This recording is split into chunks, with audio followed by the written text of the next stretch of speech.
আমাদের সকল অংশীদারদেরকে ধন্যবাদ জানাই এবং আল্লাহ শুকরিয়া আদায় করি যে বহু বছর পরে মানুষের আকাঙ্ক্ষাকে ধারণ করে আমরা যে ডাকসু দেখতে চেয়েছিলাম সেটি ভালোভাবে হচ্ছে।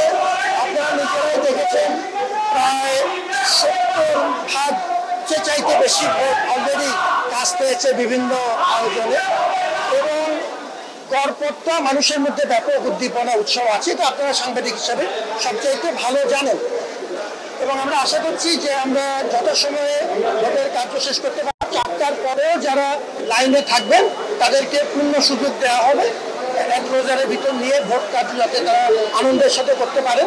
আমরা বিভিন্ন কেন্দ্র থেকে ভালো সংবাদ পেয়েছি, আপনারা জানেন।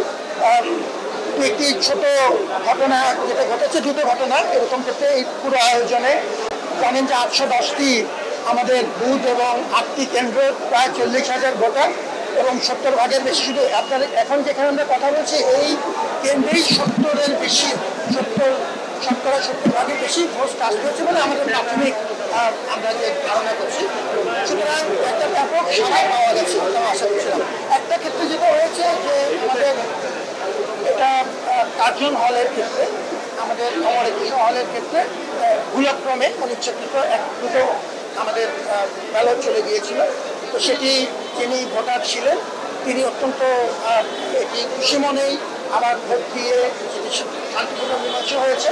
কিন্তু যেহেতু এরকম একটি প্রশ্ন এসছে আমরা সঙ্গে সঙ্গে পোলিং অফিসারকে প্রত্যাহার করে নিয়েছি এবং আমরা এখন সেটি সিসিটিভি ক্যামেরা যেহেতু পূর্ণ কাভারেজ আছে সেটির ভিত্তিতে আমরা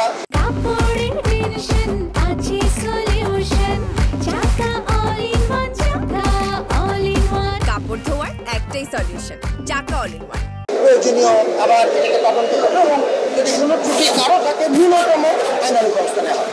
আর দ্বিতীয় যে ঘটনাটি বলছি সেটি হলো যে আমাদের রোকেয়া হলের ক্ষেত্রে এটি পিএসসির কেন্দ্রে, এখানেও যেটা হয়েছে দেখা গেল যে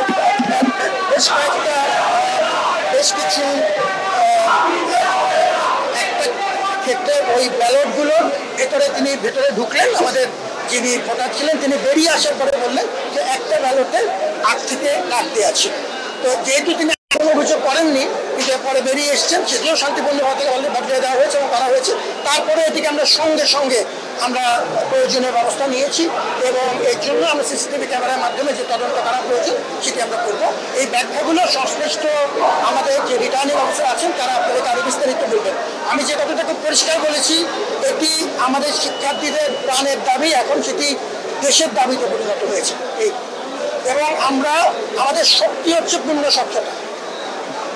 আশা করছি যিনি জিতবেন এবং যিনি বিজিত হবেন তারা বুঝবেন যে স্বচ্ছতার কোনো ঘাটতি নেই এবং আমরা যেহেতু সব ক্যামেরার সামনে হচ্ছে, সাংবাদিকরা আমাদের সবচেয়ে বড় সাক্ষী এবং শক্তি এবং আমরা ভোট গণনার সময়টিও আমরা জানেন যে এটিকে আমরা ডিসপ্লের ব্যবস্থা করছি এবং সাংবাদিকদের উপস্থিতিও নিশ্চিত করছি। তো এই ক্ষেত্রে তাদের মনে রাখতে হবে যে বহুদিন পর একটি গুরুত্বপূর্ণ গণতান্ত্রিক প্রতিষ্ঠানকে আমরা সক্রিয়করণের চেষ্টা করছি।